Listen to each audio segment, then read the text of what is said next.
Hello dear students, welcome to Falcon computer academy. मैं हूं केवल विजय और मैं आज आपको एम एस पावर पॉइंट 2016 में पढ़ाने जा रहा हूं टिप्स एंड ट्रिक्स के बारे में।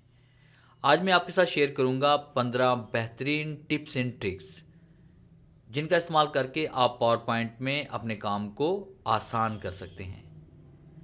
लेक्चर स्टार्ट करने से पहले बस इतनी गुजारिश है कि अगर वीडियो अच्छी लगे तो इसे लाइक ज़रूर कर दीजिएगा। शुरू करते हैं आज का लेक्चर। सबसे पहले हम यहाँ पे एक न्यू फाइल क्रिएट करते हैं और ब्लैंक प्रेजेंटेशन हम यहाँ पे लेते हैं और लेआउट में हम यहाँ पे ब्लैंक कर लेते हैं। सबसे पहली जो ट्रिक है वो मैं आपको ये बताने जा रहा हूँ कि इसमें हमने अलाइनमेंट किस तरह से अप्लाई करनी है शेप के ऊपर।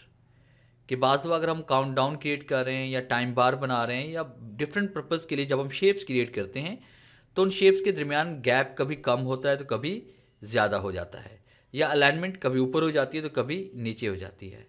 तो इन सबको हमने एडजस्ट किस तरह से करना है, किस तरह से हम इसमें अलाइनमेंट अप्लाई करते हैं, तो उसके लिए आपने इंसर्ट पे आना है और सबसे पहले हमने यहाँ पे ऑटो शेप पे क्लिक करेंगे और उसके बाद यहाँ पे कोई भी रेक्टेंगल हम यहाँ पे क्रिएट करेंगे।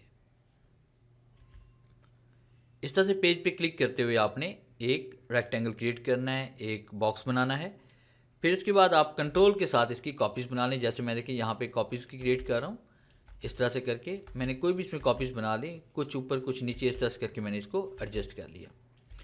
अब देखिए कि आपके पास अलाइनमेंट इक्वल नहीं है, कुछ शेप्स ऊपर हैं तो कुछ नीचे हैं और किसी में गैप ज़्यादा है तो किसी में कम है।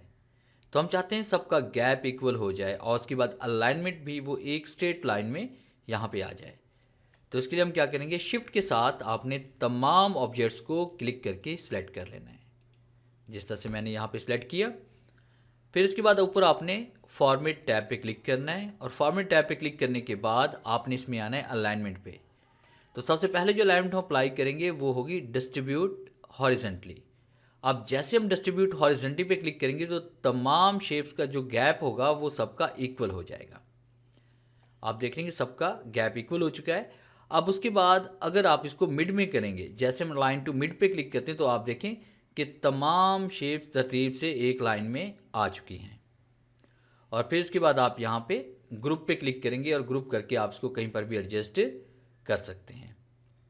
तो ये थी हमारी पहली ट्रिक। और दूसरी ट्रिक भी इससे मिलती जुलती है। जैसे कि अगर आप फ़र्ज़ कीजिए कि इनकी आप अगर कॉपी क्रिएट करना चाहते हैं और आप चाहते हैं कि ये जिस तरह से टॉप की अलाइनमेंट है और सेंटर में है, वैसे ही अगर हम इसकी डुप्लीकेट तैयार करें तो वो नीचे की तरफ आनी चाहिए। तो अगर बात वैसा होता है कि बहुत से स्टूडेंट्स ये जानते हैं कि कंट्रोल के साथ जैसे हम इसको मूव करते हैं तो ये देखें यहाँ से लेफ़्ट या राइट की तरफ दोनों तरफ जा रही है और यहाँ से हम क्लिक करेंगे तो ये कॉपी बन सकती है। अब हम चाहते हैं कि ये लेफ़्ट एंड राइट की तरफ मूव ना हो, ये जैसे ऊपर टॉप में सेंटर में आ रही है वैसे ही इसकी same to same copy same alignment से नीचे भी बन जाए। तो इसके लिए हम क्या करेंगे, यहाँ पे क्लिक करते हैं, कंट्रोल प्रेस करना है, साथ में आपने शिफ्ट की प्रेस करनी है और शिफ्ट की प्रेस करने के बाद जैसे से आप नीचे लेके आएंगे, अब इसे लेफ़्ट राइट की तरफ आप खुद करने की कोशिश करें तब भी ये नहीं होगा, ये बिल्कुल सीधे ही एक नीचे यहाँ पे उसके नीचे कॉपी क्रिएट हो जाएगी।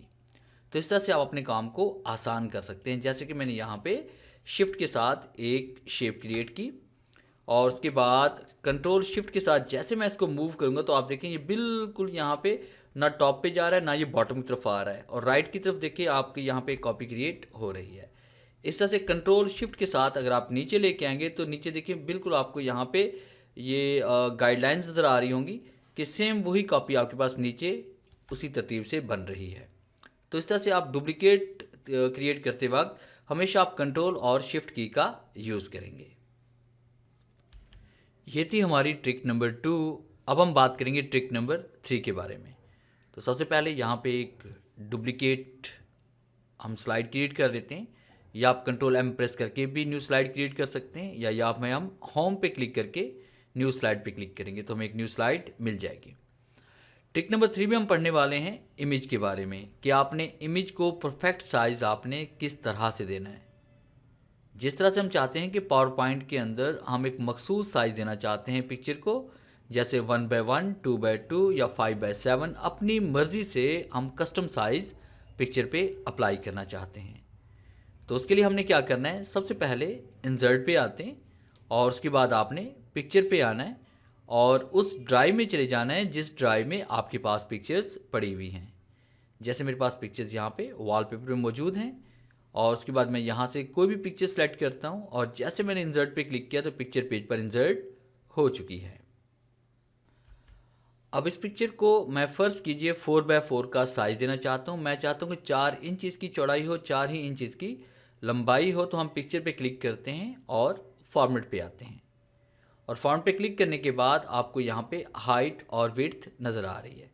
जैसे मैंने यहाँ पे साइज़ दर्ज किया 4 और उसके बाद मैंने यहाँ पर भी 4 साइज़ दर्ज कर लिया और जैसे हम एंटर प्रेस करते हैं तो आप देखें ऊपर ऑटोमेटिकली आपका साइज़ चेंज हो गया, 4 की बजाय 2.78 आ रहा है और नीचे 4 आ रहा है। हम चाहते हैं कि पिक्चर हमारी 4x4 के साइज़ में ही अप्लाई हो। तो इसके लिए हमने क्या करना है कि आपको यहाँ पे एक बॉक्स नज़र आ रहा होगा, यहाँ पे साइज़ एंड ऑप्शंस का डायलॉग बॉक्स यहाँ से ओपन होगा। जैसे हम इस एरो पे क्लिक करते हैं तो आपके राइट की तरफ एक पैनल ओपन होता है। आपने यहाँ पे लॉक एस्पेक्ट रेशो पे आपने इसे अनचेक इसे कर लेना है और यहाँ पे हाइट हम दर्ज करेंगे। जैसे हाइट मैंने दर्ज कर ली 4 और उसके बाद विड्थ मैंने दर्ज कर ली 4 और उस पर जैसे मैं एंटर प्रेस करूँगा तो देखें साइज़ आपका 4x4 का अप्लाई हो चुका है।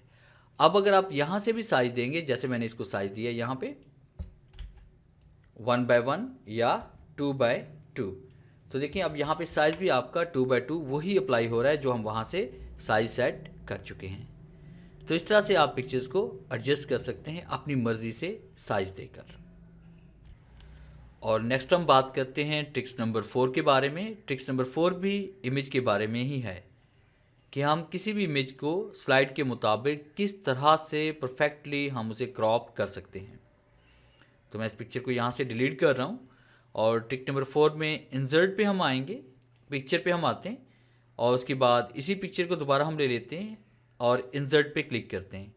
आप देखें पिक्चर पेज पर इंसर्ट हो चुकी है। अगर हम पिक्चर को इस तरह से बड़ा करते हैं तो देखिए पिक्चर्स जो निकलें कि स्ट्रिच हो जाएगी हमारे पास। हम चाहते हैं ये परफेक्टली जो है क्रॉप होनी चाहिए। तो मैं यहाँ से अंडू कर लेता हूँ या कीबोर्ड से Ctrl+Z हम प्रेस करते हैं। अब उसके बाद हम इसे स्लाइड के मुताबिक क्रॉप करना चाहते हैं तो आपने पिक्चर पे क्लिक करना है। पिक्चर पे क्लिक करने के बाद आपने फॉर्मेट पे आना है। फॉर्मेट पे क्लिक करने के बाद आपने यहाँ क्रॉप पे आना है। जैसे हम क्रॉप पे क्लिक करेंगे तो नीचे क्रॉप का ड्रॉप डाउन ओपन हो जाएगा। यहाँ पे आपने एस्पेक्ट रेशो में से आप सेलेक्ट करेंगे 16:9, तो 16.9 कह लें, 16:9 कह लें। यहाँ पे हम क्लिक करेंगे और जैसे हम क्लिक करेंगे तो ये आपका ऑटोमेटिक क्रॉपिंग की यहाँ पे एरिया आपका सेलेक्ट हो जाएगा। और उसके बाद फिर आपने यहाँ पे ड्रॉप डाउन पे क्लिक करना है और क्रॉप पे क्लिक करेंगे तो ये स्लाइड के मुताबिक क्रॉप हो जाएगा। इसी तरह से आपने इसको किसी भी कोने में आप एडजस्ट करें और यहाँ पे क्लिक करते हुए आप इसको बड़ा करेंगे तो ये स्लाइड के मुताबिक क्रॉप हो जाएगा। तो ये थी हमारी ट्रिक नंबर 4। ट्रिक नंबर 5 भी बहुत कमाल की ट्रिक है। ये आपके काम को और भी आसान कर देगी। ऐसा तमाम डाटा जो आप सोशल मीडिया पे शेयर करना चाहते हैं, आप उसे पावर पॉइंट में डिज़ाइन करते हैं और आप चाहते हैं कि वो सारा डाटा इमेज की फॉर्मेट में, जेपीजी की फॉर्मेट में वो आपके पास सेव हो जाए और उसके बाद आपसे किसी भी सोशल मीडिया वगैरह पे आप उसको शेयर कर सकें या उसको आप एडिट कर सकें। तो सबसे पहले मैं कोई ऐसी फ़ाइल ओपन कर लेता हूँ जहाँ पे मेरे पास कुछ इमेजेस या कुछ डाटा स्लाइड्स की सूरत में पड़ा हुआ है। जैसे ओपन पे क्लिक करते हैं और यहाँ से मैंने एक फ़ाइल ओपन कर ली। इस तरह से मैंने एक फ़ाइल यहाँ पे बनाई हुई है और मैंने कुछ कोटेशंस यहाँ मैंने पावर पॉइंट में कंपोज की हुई हैं। अब मैं चाहता हूँ ये तमाम कोटेशंस इमेज की शक्ल में मेरे पास यहाँ पे सेव हो जाए। तो उसको सेव करने के लिए आपने फ़ाइल पे आना है और उसके बाद हम यहाँ पे क्लिक करेंगे सेव एज़ पे और उसके बाद आपने ब्राउज़ पे क्लिक करना है और फिर उसके बाद आपके सामने यहाँ पे डायलॉग बॉक्स ओपन होगा और यहाँ पे हम टाइप कर लेते हैं ऑल इमेजेस कर लेते हैं और उसके बाद मैं इसे डेस्कटॉप पे ही सेव कर लेता हूँ। अगर आपके पास फोल्डर बना है तो आप उसे फोल्डर में सेव कर लें, वरना ऑल इमेजेस के नाम से हम यहाँ पे इसको सेव कर रहे हैं। आप उसके बाद नीचे सेव एज टाइप में आपने सेलेक्ट करना है जेपीजी। यहाँ पे हम जेपीजी पे आप क्लिक करेंगे और उसके बाद आपने सेव पे क्लिक करना है। जैसे हम सेव पे क्लिक करेंगे तो आपके सामने एक छोटा सा यहाँ पे ये मैसेज बॉक्स ओपन होगा। यहाँ पे अगर हम ऑल स्लाइड्स पे क्लिक करेंगे तो तमाम स्लाइड्स आपकी इमेज की फॉर्मेट में सेव हो जाएंगी। जस्ट दिस वन करेंगे तो ये सिर्फ एक ही सेव होगी, कैंसिल से कैंसिल हो जाएगा। फिलहाल हम ऑल स्लाइड्स पे क्लिक करते हैं और जैसे हम ऑल स्लाइड्स पे क्लिक करते हैं तो ये देखिए आपको एक मैसेज मिल चुका है, आपकी फ़ाइल यहाँ पे इस पाथ के अंदर डेस्कटॉप पे ऑल इमेजेस के फोल्डर में सेव हो चुकी है। हम इसे ओके करते हैं। ओके करने के बाद मैं इसे यहाँ पे मिनिमाइज़ कर रहा हूँ और उसके बाद यहाँ पे ऑल इमेजेस पे हम क्लिक करते हैं तो आप देखें तमाम इमेजेस यहाँ पे आपकी सेव हो चुकी हैं और अब इसको आप किसी भी सोशल मीडिया पे या अपने ब्लॉग वगैरह पे आप अपलोड वगैरह कर सकते हैं। और नंबर 6 पे हम बात करेंगे डुप्लीकेट क्रिएट करने के बारे में कि आपने किसी भी इमेज की, किसी भी स्लाइड की, किसी भी शेप की, किसी भी ऑब्जेक्ट की आप डुप्लीकेट किस तरह से तैयार कर सकते हैं, वो भी अलाइनमेंट और स्पेस के साथ। अगर आप स्लाइड की डुप्लीकेट क्रिएट करना चाहते हैं तो आप स्लाइड पे क्लिक करेंगे और कीबोर्ड से कंट्रोल डी प्रेस करेंगे तो उसकी डुप्लीकेट तैयार हो जाएगी। इसी तरह से हम यहाँ पिक्चर को रिसाइज़ कर रहे हैं और पिक्चर को रिसाइज़ करने के बाद आपके पास कोई शेप है या पिक्चर है, कुछ भी है, तो आपने उस पर क्लिक करना है और कीबोर्ड से जैसे हम कंट्रोल डी प्रेस करेंगे तो उसकी एक कॉपी क्रिएट हो जाएगी। अब उसको हमने यहाँ पे इस तरह से एडजस्ट कर लेना है, बगैर शिफ्ट के, बगैर कंट्रोल के, इस तरह से एडजस्ट करें। उसके बाद जैसे हम कंट्रोल डी प्रेस करेंगे तो उसी स्पेस से आपकी और पिक्चर्स में इंसर्ट होती जाएंगी। और अगर आप यहाँ पे क्लिक करते हैं, क्लिक करने के बाद आपने कंट्रोल डी प्रेस किया और उसके बाद आप इसको इस तरफ लेके आ रहे हैं और उसके बाद फिर कंट्रोल डी जैसे प्रेस करेंगे तो उसी स्पेस से दोबारा पिक्चर आगे लेफ्ट टू राइट या राइट टू लेफ्ट या टॉप से बॉटम या बॉटम से टॉप की तरफ आपकी कॉपी होना शुरू हो जाएगी जिस तरफ आपने डुप्लीकेट बनाई होगी। तो इस तरह से आप अपने काम को और आसान कर सकते हैं डुप्लीकेट बनाने के लिए। और नंबर 7 पे हम बात करेंगे, इसमें होम पे आते हैं, न्यू स्लाइड और उसके बाद स्लाइड फ्रॉम आउटलाइन के बारे में कि अगर आपके पास वर्ड में या किसी और प्रोग्राम में कोई डाटा पड़ा हुआ है और आप चाहते हैं वो डाटा पावर पॉइंट में स्लाइड की सूरत में इंसर्ट हो तो उसके लिए आप स्लाइड फ्रॉम आउटलाइन पे क्लिक करते हैं। तो आपने होम पे आना है, होम पे क्लिक करने के बाद न्यू स्लाइड के ड्रॉप डाउन पे आप क्लिक करेंगे और उसके बाद आपने क्लिक करना है स्लाइड फ्रॉम आउटलाइन। जैसे हम स्लाइड फ्रॉम आउटलाइन पे क्लिक करेंगे तो आपके सामने एक इंसर्ट आउटलाइन का डायलॉग बॉक्स ओपन होगा। आपने अपनी फ़ाइल को सिलेक्ट करना है या उसके बाद आपने उस ड्राइव में, उस फोल्डर में, उस जगह चले जाना है जहाँ पे आपने फ़ाइल को सेव किया हुआ है। आपने फ़ाइल को सिलेक्ट करना है। सिलेक्ट करने के बाद जैसे हम इंसर्ट पे क्लिक करेंगे तो आपकी जो भी वहाँ पे वर्ड के अंदर जो डाटा पड़ा होगा वो सारा यहाँ पे इंसर्ट हो जाएगा। जैसे यहाँ पे देखिए Falcon computer academy, office management and Word, Excel, PowerPoint. और उसके बाद अगर हम यहाँ पे देखते हैं कि 3 स्लाइड में डाटा हमारे पास क्यों आया है, हम ओपन पे क्लिक करते हैं, फाइल को सिलेक्ट करते हैं, देखिए यहाँ पे हमारे पास ये 3 पैराग्राफ हैं। यानी मैंने फाल्कन के बाद मैंने एंटर किया, ऑफिस मैनेजमेंट मैंने एंटर प्रेस किया था और उसके बाद तीसरी लाइन ये हमारे पास है। तो अगर हम जितनी मरतबा हमने एंटर प्रेस किया यानी जितने हम पैराग्राफ बनाएंगे तो आपकी पावर पॉइंट में उतनी ही स्लाइड्स यहाँ पे बन जाएंगी। जैसे मैंने 3 मरतबा एंटर प्रेस किया यानी 3 पैराग्राफ मैंने क्रिएट किए तो आपको यहाँ पे तीनों स्लाइड्स यहाँ पे मिल चुकी है। डिफरेंट स्लाइड्स में आपका डाटा यहाँ पे नज़र आ रहा है। जैसे फर्स्ट पैराग्राफ में फाल्कन कंप्यूटर अकेडमी है, सेकंड में ऑफिस मैनेजमेंट था और थर्ड पे मैंने यहाँ पे वर्ड, एक्सेल, पावर पॉइंट और बाकी डाटा यहाँ पे ऐड किया हुआ था। तो ये थी हमारी ट्रिक नंबर 7 और आगे हम बात करेंगे ट्रिक नंबर 8 के बारे में। तो वो भी हमारी होम पे आते हैं। होम पे क्लिक करने के बाद हम बात करेंगे इसमें रीयूज़ स्लाइड कि अगर आपके पास पहले से कोई स्लाइड बनी हुई है, कोई प्रेजेंटेशन पहले से बनी हुई है और आप उनमें से किसी एक स्लाइड को यहाँ पे अपनी ओपन प्रेजेंटेशन में आप उसे ऐड करना चाहते हैं तो उसके लिए आप रीयूज्ड स्लाइड का यूज़ कर सकते हैं। सबसे पहले आप होम पे क्लिक करें, फिर उसके बाद न्यू स्लाइड पे आप आएँ और यहाँ पे क्लिक करेंगे रीयूज़ स्लाइड्स पे। और जैसे हम रीयूज स्लाइड पे क्लिक करेंगे तो आपके सामने इस तरह से एक रीयूज स्लाइड्स का एक बॉक्स ओपन हो जाएगा। मैंने ऑलरेडी यहाँ से पहले से कोई फाइल सेलेक्ट की हुई है। अगर आप अपनी कोई फाइल सेलेक्ट करना चाहते हैं तो आपने ब्राउज़ पे आना है और उसके बाद हम यहाँ पे क्लिक करेंगे ब्राउज़ फाइल पे और उसके बाद आपने उस जगह चले जाना है जहाँ पे आप की स्लाइड वो सेव है, जिस स्लाइड का डाटा कह लें या जो स्लाइड आप अपनी ओपन स्लाइड में इंसर्ट करना चाहते हैं। तो डेस्कटॉप पे हम आते हैं। डेस्कटॉप पे क्लिक करने के बाद मेरे पास यहाँ पे एक फ़ाइल पड़ी हुई है, power point tips and tricks. मैं इसको ओपन करता हूँ तो ये वही फाइल है। और उसके बाद जैसे हम यहाँ पे क्लिक करते हैं तो देखिए जो स्लाइड हम सेलेक्ट करेंगे वही स्लाइड आपकी यहाँ पे इंसर्ट होना शुरू हो जाएगी। तो देखिए आपकी ओपन प्रेजेंटेशन के अंदर आप किसी भी सेव प्रेजेंटेशन की स्लाइड्स को ऐड भी कर सकते हैं। और एक और प्रॉब्लम आपके साथ आ सकती है कि बाद दफ़ा इस ये जो कमांड नीचे नज़र आ रही है कीप सोर्स फॉर्मेटिंग की कमांड अगर अनचेक है तो इसमें ये होगा कि जैसे ही आप डाटा यहाँ पे इंसर्ट करेंगे तो सिर्फ आपके पास टेक्स्ट आएंगे, ऑब्जेक्ट आएगा, मगर आपके पास बैकग्राउंड या स्लाइड डिज़ाइन नहीं आएगा। अगर आप फॉर्मेटिंग भी साथ में रखना चाहते हैं तो आपने यहाँ पे क्लिक करना है कीप सोर्स फॉर्मेटिंग पे। अब जब भी आप यहाँ पे इंसर्ट करेंगे तो साथ में आपकी फॉर्मेटिंग भी शो हो जाएगी। और नंबर 9 में हम पढ़ने वाले हैं क्विक एक्सेस टूल बार के बारे में, कि आप किसी भी कमांड को क्विक एक्सेस टूल बार में किस तरह से ऐड कर सकते हैं। जैसे आपको यहाँ पे ऊपर टाइटल बार पे ये क्विक एक्सेस टूल बार नज़र आ रही है, इसमें सेव, अनडू, रीडू और कुछ और कमांड्स में ऐड की गई हैं। अब ऐसी वो तमाम कमांड्स जिनका आप रोज़मर्रा के तौर पे पावर पॉइंट में आप यूज़ करते रहते हैं, कमांड्स को अप्लाई करते रहते हैं, तो आपने उन कमांड्स को ओपन करना है। जैसे हमारे पास डिज़ाइन में कुछ कमांड्स हैं और हम फॉर्मेट बैकग्राउंड डेली अप्लाई करते हैं, तो हम यहाँ पे राइट क्लिक करेंगे और उसके बाद इसे कह देंगे add to quick access tool bar. जैसे हम यहाँ पे add to quick access tool bar करेंगे तो आपके पास यहाँ पे फॉर्मेट बैकग्राउंड का बॉक्स ओपन हो जाता है। तो यहाँ से डायरेक्ट हम कमांड को एक्टिव कर सकते हैं। इस तरह से कुछ एनिमेशन की कमांड्स हो सकती हैं, कुछ आपकी रिव्यू की हो सकती हैं। जो कमांड्स आप डेली अप्लाई करते हैं अपनी प्रेजेंटेशन पे, आप पिक्चर पे आते हैं add to quick access tool bar और उसके बाद शेप पे आते हैं, राइट क्लिक करते हैं add to quick access tool bar. तो यहाँ पे ये सारी कमांड्स को आप ऐड कर सकते हैं। अगर यहाँ से कमांड्स कुछ नहीं मिल रही आपको तो आप यहाँ ड्रॉप डाउन पे क्लिक करें और उसके बाद आपने मोर कमांड पे आपने क्लिक करना है।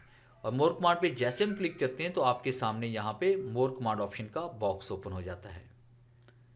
यहाँ से आपने ऑल कमांड्स पे क्लिक करना है और पावर पॉइंट की जितनी भी कमांड्स हैं वो सारी यहाँ पे आपके पास शो हो जाएंगी। जिस तरह से यहाँ पे हमारे पास ऑनलाइन ऑडियो है, ऑनलाइन इमेजेस हैं और उसके बाद ऑनलाइन वीडियो है या ओपन की कमांड है, तो यहाँ से हम इसको ऐड करते हैं और ओके क्लिक करेंगे तो ये कमांड आपके पास यहाँ पे ऐड हो जाएगी। तो इस तरह से क्विक एक्सेस टूल बार में कमांड्स को ऐड करके अपने काम को और भी आप आसान कर सकते हैं। और नंबर 10 पे हम बात करेंगे इसमें ऑटो शेप को एडिट करने के बारे में, कि किसी भी ऑटो शेप को आप एडिट किस तरह से कर सकते हैं या उसकी शेप आप किस तरह से चेंज करेंगे। तो एडिटिंग करने के लिए आपने ऑटो शेप पे आना है और यहाँ से हम कोई भी शेप सेलेक्ट कर लेते हैं। और अगर आप इस शेप के अंदर एडिटिंग करना चाहते हैं तो आपने शेप के ऊपर क्लिक करना है और उसके बाद आपने फॉर्मेट पे क्लिक करना है। फिर उसके बाद यहाँ पे एडिट शेप पॉइंट पे हम क्लिक करेंगे और उसके बाद आपने एडिट पॉइंट्स पे आप क्लिक करेंगे। अभी देखिए आपके पास जो पॉइंट्स हैं वो सिलेक्शन पॉइंट मोड में हैं, हम इसको शेप पॉइंट मोड में कन्वर्ट करना चाहते हैं तो आपने एडिट पॉइंट पे आप क्लिक करेंगे तो आपके पास देखिए यहाँ पे ये आपके पास शेप मोड में आ चुके, एडिट पॉइंट मोड में ये आ चुका है हमारे पास। आपने यहाँ पे ब्लैक पॉइंट पे क्लिक करेंगे। जैसे हम ब्लैक पॉइंट पे क्लिक करते हैं तो आपको दो मज़ीद पॉइंट नज़र आते हैं, एक आपको हॉरिजॉन्टल में नज़र आ रहा है, दूसरा आपको वर्टिकल साइड पे नज़र आ रहा है। तो यहाँ पे क्लिक करके हम इसको अपनी मर्ज़ी से कोई भी शेप से दे सकते हैं। जैसे मैंने यहाँ पे ये वाली शेप इसमें सेलेक्ट की, फिर मैंने यहाँ पे क्लिक किया और उसके बाद यहाँ से हम इसको इस तरह से चेंज कर सकते हैं। और अगर आप इसको मज़ीद चेंज करना चाहते हैं तब भी आपने दोबारा वहीं पे जाना है, एडिट पॉइंट पे क्लिक करेंगे, इस पॉइंट पे आपने क्लिक करना है और यहाँ पे क्लिक करके आप इसकी शेप को चेंज भी कर सकते हैं। तो इस तरह से आप किसी भी शेप को एडिट कर सकते हैं। अगर आप इसके अंदर कोई पिक्चर या कुछ भी आप इसमें फिल करना चाहते हैं तो आपने शेप पे आना है, फिर आपने पिक्चर पे आना है, उसके बाद आपने वर्क ऑफलाइन पे क्लिक करना है और उस ड्राइव में चले जाना है जिस ड्राइव में आपके पास पिक्चर्स पड़ी हुई हैं। इसे सेलेक्ट करें और इंसर्ट पे क्लिक करें तो उसी शेप के अंदर आपकी पिक्चर यहाँ पे फिल हो जाएगी। नंबर 11 पे हम बात करेंगे कि हम किसी भी टैब को कीबोर्ड के ज़रिए किस तरह से ओपन कर सकते हैं। बाज़ दफ़ा अगर आपके पास माउस नहीं है और आप कीबोर्ड के ज़रिए ही काम करना चाहते हैं और आप किसी भी टैब को पावर पॉइंट में ओपन करना चाहते हैं, किसी कमांड को आप एक्टिव करना चाहते हैं, किसी कमांड को अप्लाई करना चाहते हैं कीबोर्ड के ज़रिए, तो हमने तमाम कीज़ को किस तरह से शो करवाना है। तो इसके लिए हम यहाँ पे कीबोर्ड से सिर्फ एक की प्रेस करेंगे, आल्ट की। जैसे हम आल्ट की प्रेस करेंगे तो आपके तमाम टैब्स के ऊपर उन टैब्स को एक्टिव करने की शो हो जाएगी। जिस तरह हमें यहाँ पे नज़र आ रहा है कि फ़ाइल के लिए हम F प्रेस करेंगे, होम के लिए H प्रेस करेंगे, इंसर्ट के लिए N प्रेस करेंगे और डिज़ाइन के लिए G और बाकी कीज़ आपको नज़र आ रही हैं। जैसे यहाँ पे हम N प्रेस करते हैं तो आप देखिए यहाँ पे इंसर्ट का टैब ओपन हो गया और इंसर्ट टैब में अगर आप यहाँ पे पिक्चर पे जाना चाहते हैं या आप शेप पे जाना चाहते हैं या स्क्रीनशॉट पे आप जाना चाहते हैं तो उनकी भी कीज़ आपको यहाँ पे नज़र आ रही हैं। अब जैसे हम यहाँ पे पी प्रेस करते हैं और पी प्रेस करने से क्या होगा, पिक्चर का बॉक्स ओपन हो जाता है और उसके बाद आपने कीबोर्ड के ज़रिए ही अगर आप यहाँ पे किसी पिक्चर को सिलेक्ट करना चाहते हैं तो आपने टैब का इस्तेमाल करना है। ये देखिए मैं जैसे टैब का इस्तेमाल कर रहा हूँ, कसर अभी ऑल पिक्चर्स पे आ गया, फिर ये टूल्स पे, इंसर्ट पे और उसके बाद कैंसिल पे। इस तरह टैब का इस्तेमाल करते हुए आपने पिक्चर्स की गैलरी में आ जाना है। अब उसके बाद एरो की के ज़रिए अपनी मतलूबा पिक्चर को आपने सेलेक्ट करना है और यहाँ से जैसे हम इंसर्ट प्रेस करेंगे तो पिक्चर पेज पर इंसर्ट हो जाएगी। और इसके साथ थोड़ा सा मैं आपको और भी एडवांस में पढ़ा देता हूँ कि अगर आप किसी पिक्चर को यहाँ पे सिलेक्ट कर लेते हैं और आप चाहते हैं कि आप इंसर्ट की कमांड को ही अप्लाई करें तो आप देखिए यहाँ पे इंसर्ट की कमांड आपको नज़र आ रही है और इसके नीचे एस को यहाँ पे अंडरलाइन किया गया है। अब एस को अंडरलाइन करने का भी एक पर्पज़ है यहाँ पे कि जब भी आपको डायलॉग बॉक्स ओपन करते हैं तो उसमें किसी भी कमांड के नीचे कोई भी लेटर अगर अंडरलाइन है तो उस लेटर को ऑपरेट करने की वो की होती है आल्ट के ज़रिए, कि अगर आप आल्ट एस प्रेस करेंगे तो आपकी वो पिक्चर यहाँ पे इंसर्ट हो जाएगी। तो इस तरह से हम यहाँ पे जैसे आल्ट एस प्रेस करेंगे तो ये पिक्चर पेज पर इंसर्ट हो जाएगी। और इसी तरह से अगर फ़र्ज़ कीजिए कि मैंने यहाँ पे फाइल पे क्लिक किया और उसके बाद यहाँ से हम क्लिक कर लेते हैं इसमें सेव एज़ पे और ब्राउज़ पे क्लिक करते हैं तो आप देखिए यहाँ पे भी आपको कुछ अंडरलाइन कीज़ नज़र आएंगी। अब जैसे हम देखें यहाँ पे आल्ट प्रेस करेंगे तो आपको यहाँ पे तमाम कीज़ यहाँ पे अंडरलाइन कीज़ नज़र आएंगी। अब देखिए जैसे यहाँ पे फाइल के लिए आपने आल्ट एन प्रेस करेंगे तो आप इस बॉक्स में चले जाएंगे, आल्ट टी करेंगे तो आप टाइप्स के इसमें टैब में चले जाएंगे, अगर आप आल्ट एल प्रेस करेंगे तो आप टूल्स में चले जाएंगे, आल्ट एस करेंगे तो ये सेव हो जाएगा। यानी अपने माउस का यहाँ पे यूज़ करना ही नहीं है। जैसे हम यहाँ पे टूल्स पे जाना चाहते हैं, मैं जैसे यहाँ पे आल्ट एल प्रेस कर रहा हूँ तो देखिए टूल्स एक्टिव हो गया और डाउन एरो प्रेस करूँगा तो ये कमांड देखिए यहाँ पे एक्टिव हो चुकी हैं और बाकी तमाम कमांड्स भी यहाँ पे अंडरलाइन आपको नज़र आ रही है जो हम आल्ट के ज़रिए इनको ऑपरेट कर सकते हैं। आगे हम बात करेंगे टिप नंबर 12 के बारे में कि हमने यहाँ पे ऑटो करेक्ट किस तरह से क्रिएट करना है। कि अगर आप पावर पॉइंट के अंदर कुछ नाम हैं, कुछ वर्ड्स हैं जो आपको बार बार राइट करने पड़ते हैं, जैसे कि फाल्कन कंप्यूटर एकेडमी मुझे बार बार राइट करना पड़ता है और मैं चाहता हूँ कि कुछ ऐसे लेटर मैं टाइप करूँ, जैसे मैं वो लेटर टाइप करूँ तो वो रिप्लेस हो जाएँ फाल्कन कंप्यूटर एकेडमी यानी मुकम्मल नेम में। तो जैसे मैं एब्रीवेशन को टाइप करूँ तो वो कन्वर्ट हो जाए कंप्लीट डिटेल के साथ। तो इसके लिए हमने क्या करना है कि सबसे पहले मैं यहाँ पे एक न्यू फाइल क्रिएट कर लेता हूँ, न्यू स्लाइड। और न्यू स्लाइड क्रिएट करने के बाद इसका लेआउट हम यहाँ पे ये कर रहे हैं और हम चाहते हैं कि जब भी हम यहाँ पे FCA टाइप करके एंटर प्रेस करें तो फाल्कन कंप्यूटर एकेडमी लिखा जाए। तो इसके लिए आप फाइल पे आएँ, फाइल पे क्लिक करने के बाद आपने ऑप्शन पे क्लिक करना है और ऑप्शन पे क्लिक करने के बाद आपने प्रूफिंग पे क्लिक करना है और उसके बाद हम यहाँ पे क्लिक करेंगे ऑटो करेक्ट पे। ऑटो करेक्ट ऑप्शन पे क्लिक करेंगे और रिप्लेस के बॉक्स में आपने यहाँ पे वो लेटर टाइप करना है जिसको आप रिप्लेस करना चाहते हैं, यानी कि FCA को हम रिप्लेस करना चाहते हैं विद किसके साथ, हम यहाँ से टाइप कर लेते हैं फाल्कन कंप्यूटर एकेडमी।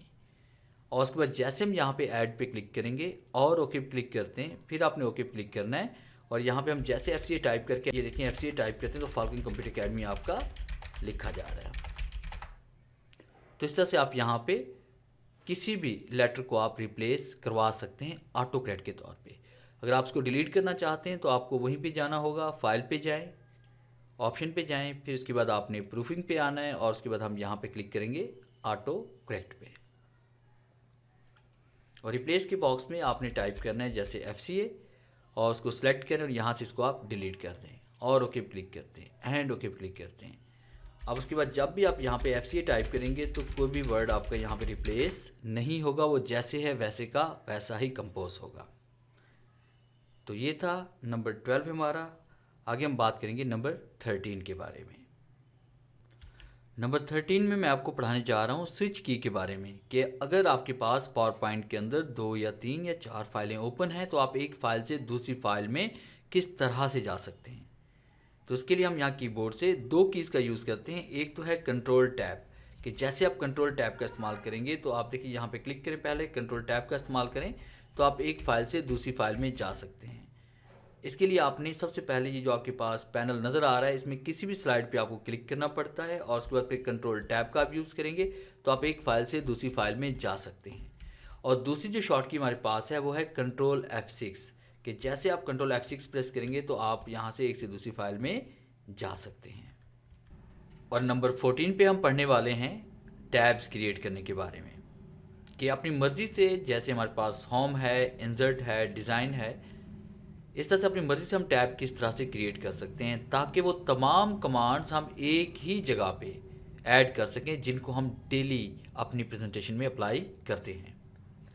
तो उसके लिए हम क्या करेंगे, सबसे पहले आपने फाइल पे आना है और उसके बाद ऑप्शन पे क्लिक करेंगे और फिर उसके बाद हम यहाँ पे क्लिक करेंगे कस्टमाइज़ रिबन पे। और जैसे हम कस्टमाइज़ रिबन पे क्लिक करेंगे तो आपके सामने यहाँ पे कस्टमाइज़ रिबन का बॉक्स ओपन हो जाएगा और यहाँ से हम सिलेक्ट करेंगे न्यू टैब को। आपने सबसे पहले उस टैब पे क्लिक करना है जिस टैब के बाद आप न्यू टैब क्रिएट करना चाहते हैं। जैसे कि मैं चाहता हूँ कि होम के बाद एक न्यू टैब क्रिएट हो जाए, तो मैंने न्यू टैब पे क्लिक किया। अब जैसे मैंने न्यू टैब पे क्लिक किया तो यहाँ आपके पास न्यू टैब और न्यू ग्रुप दोनों ही बन चुके हैं। आपने न्यू टैब पे क्लिक करना है, उसके बाद हमने यहाँ पे रीनेम इसे करना है और यहाँ पे इसको नाम दे रहे हैं माई टैब। और उसके बाद हम ओके पे क्लिक करते हैं। ओके पे क्लिक करने के बाद देखें अब यहाँ होम के बाद आपका एक न्यू टैब बनेगा माई टैब के नाम से। फिर न्यू ग्रुप जैसे हमारे पास है, और ग्रुप में जैसे मैं आपको बता चुका हूँ कि क्लिपबोर्ड का ग्रुप है या फाउंड का ग्रुप है, वैसे हम एक यहाँ पे ग्रुप बनाना चाहते हैं जिसमें हम तमाम कमांड्स को ऐड करेंगे। अगर आप इसको रीनेम करना चाहते हैं तो ग्रुप पे आप क्लिक करें, रीनेम पे क्लिक करें और यहाँ पे आप टाइप कर सकते हैं इम्पोर्टेंट कमांड्स। और उसके बाद जैसे हम ओके क्लिक करते हैं तो ये देखिए यहाँ पे आपका ये रीनेम हो चुका है। अब इसी ग्रुप के अंदर आपने कमांड्स को ऐड करना है। आपने ग्रुप पे क्लिक करना है, क्लिक करने के बाद देखिए आपके पास ये सारी कमांड्स यहाँ पे नज़र आ रही हैं। जैसे हम हाइपरलिंक को यहाँ पे ऐड करना चाहते हैं, फॉर्मेट ऑब्जेक्ट को हम करना चाहते हैं, फाउंड कलर को हम करना चाहते हैं, फाइल को ओपन करने वाले टैब को इसमें करना चाहते हैं, या उसके बाद हम यहाँ पे ग्रुप और रीग्रुप है या हमारे पास प्रिंट प्रीव्यू है, इसको हम ऐड करना चाहते हैं। और जैसे हम ओके क्लिक करेंगे तो आप देखें यहाँ पे होम के बाद माई टैब आपके पास बन चुका है। तो इसमें वो सारी कमांड्स आपके पास ऐड हैं कि आप हाइपरलिंक भी यहाँ से बना सकते हैं, आप इसको यहाँ फॉर्मेट ऑब्जेक्ट भी कर सकते हैं, फाउंड का कलर भी अगर आप चेंज करना चाहते हैं तो वो भी आप यहाँ से कर सकते हैं, और फाइल को ओपन और प्रिंट प्रीव्यू वगैरह भी यहाँ से कर सकते हैं। अगर आप इसको डिलीट करना चाहते हैं तो फाइल पे आना है, आपने ऑप्शन पे आना है और ऑप्शन पे क्लिक करने के बाद आपने यहाँ पे दोबारा क्लिक करना है कस्टमाइज रिबन पे और आपने टैब सेलेक्ट करना है। उसके बाद इसको हम यहाँ पे रिमूव कर लेंगे और जैसे हम रिमूव करेंगे और ओके क्लिक करेंगे तो ये टैब आपका रिमूव भी हो जाएगा। और लास्ट टिप्स एंड ट्रिक्स में मैं आपको पढ़ाने जा रहा हूँ बहुत ही अहम ट्रिक, जिसमें हम पढ़ने वाले हैं कि हम अपनी पावर पॉइंट की स्लाइड्स को वीडियो में किस तरह से कन्वर्ट करते हैं। कि डिफरेंट टाइप की आप स्लाइड्स बनाकर उन पे एनिमेशन अप्लाई करने के बाद और उन पे साउंड अप्लाई करने के बाद अगर आप उसको वीडियो में कन्वर्ट करना चाहते हैं तो उसके लिए आप इसका यूज़ कर सकते हैं। तो सबसे पहले मैं यहाँ पे एक फ़ाइल ओपन कर लेता हूँ जिसको मैंने वीडियो में कन्वर्ट करना है। ओपन पे आते हैं और यहाँ से फ़ाइल को ओपन कर लेते हैं। अब मेरे पास एक फ़ाइल है, मैं इसको वीडियो में कन्वर्ट करना चाहता हूँ। तो उसके लिए मैं सबसे पहले यहाँ पे ट्रांजिशन अप्लाई कर लेता हूँ कि जैसे मैंने इसे ऑटोमेटिक पे रखना है और मैं चाहता हूँ हर 2 सेकंड के बाद ये स्लाइड आपकी ऑटोमेटिक चेंज हो, और अप्लाई टू ऑल पे क्लिक करते हैं और उसके बाद यहाँ से हम साउंड भी अप्लाई कर लेते हैं। तो इसके लिए आपने इंसर्ट पे आना है और उसके बाद ऑडियो पे आएंगे। ऑडियो पे क्लिक करने के बाद ऑडियो ऑन माई पीसी पे हम क्लिक करेंगे और उसके बाद आप जो भी सॉन्ग अप्लाई करना चाहते हैं, जो साउंड अप्लाई करना चाहते हैं वो आप यहाँ से सिलेक्ट करें और उसके बाद आपने इंसर्ट पे क्लिक करना है। अच्छा, एक बात याद रखिएगा कि आपने जब यहाँ पे साउंड अप्लाई करें तो स्लाइड नंबर 1 पे अप्लाई कीजिएगा ताकि हम उसको इस तरह से सेट कर सकें कि तमाम स्लाइड्स के ऊपर ये साउंड आपका अप्लाई हो जाए। तो आपने ऑडियो पे आगे ऑडियो ऑन माई साउंड पे क्लिक करते हैं, उसके बाद आपने यहाँ पे साउंड सेलेक्ट किया और इंसर्ट पे क्लिक करना है तो साउंड यहाँ पे इंसर्ट हो जाएगा और यहाँ से हम सेलेक्ट करेंगे इसमें ऑटोमेटिकली और उसके बाद प्ले अक्रॉस स्लाइड पे हम क्लिक करेंगे और उसके बाद जैसे हम F5 प्रेस करेंगे तो ये साउंड आपका ऑटोमेटिक प्ले हो जाएगा और ये एक स्लाइड पे नहीं, आने वाली तमाम स्लाइड्स पे ये अप्लाई होता रहेगा। अब उसके बाद हमने इसको वीडियो में कन्वर्ट करना है, तो वीडियो में कन्वर्ट करने के लिए आपने फाइल पे आना है और फाइल पे क्लिक करने के बाद आप यहाँ पे क्लिक करेंगे एक्सपोर्ट पे और एक्सपोर्ट पे क्लिक करने के बाद यहाँ पे क्रिएट अ वीडियो पे आपने क्लिक करना है और क्रिएट अ वीडियो पे क्लिक करने के बाद यहाँ से आपने यहाँ रेजोल्यूशन वगैरह अपनी सेलेक्ट करनी है कि किस रेजोल्यूशन में आप इसको करना चाहते हैं। ये इंटरनेट क्वालिटी है, लो क्वालिटी है, उसके बाद प्रेजेंटेशन हमारे पास क्वालिटी है। तो इसमें जो चाहे आप सेलेक्ट कर लें। फिलहाल मैं यहाँ पे इंटरनेट क्वालिटी यहाँ पे सेलेक्ट कर रहा हूँ और क्रिएट वीडियो पे क्लिक करते हैं। और उसके बाद यहाँ से आपने पाथ देना है कि किस जगह आप इसको सेव करना चाहते हैं। तो फिलहाल डेस्कटॉप पे से हम सेव कर रहे हैं और उसे हम कर रहे हैं यहाँ पे पावर पॉइंट वीडियो के नाम से, पावर पॉइंट वीडियो कर देते हैं। और जैसे हम सेव पे क्लिक करेंगे तो आप देखिए नीचे creating video power point video आपको नज़र आ रही है यहाँ पे। अब जैसे ये पट्टी कंप्लीट होगी यहाँ पे तो आपकी वीडियो बन चुकी होगी। तो कुछ देर वेट करते हैं यहाँ पे।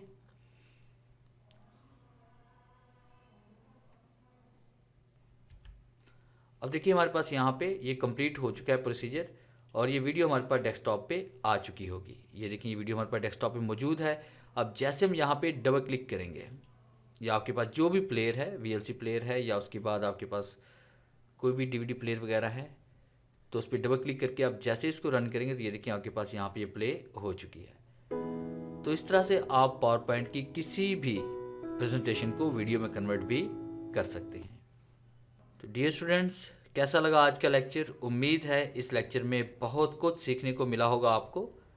अगर आज की वीडियो अच्छी लगी है तो इसे लाइक कीजिएगा और अपने दोस्तों के साथ शेयर कीजिएगा। तो मिलते हैं हम नेक्स्ट लेक्चर में, तब तक के लिए गुड बाय।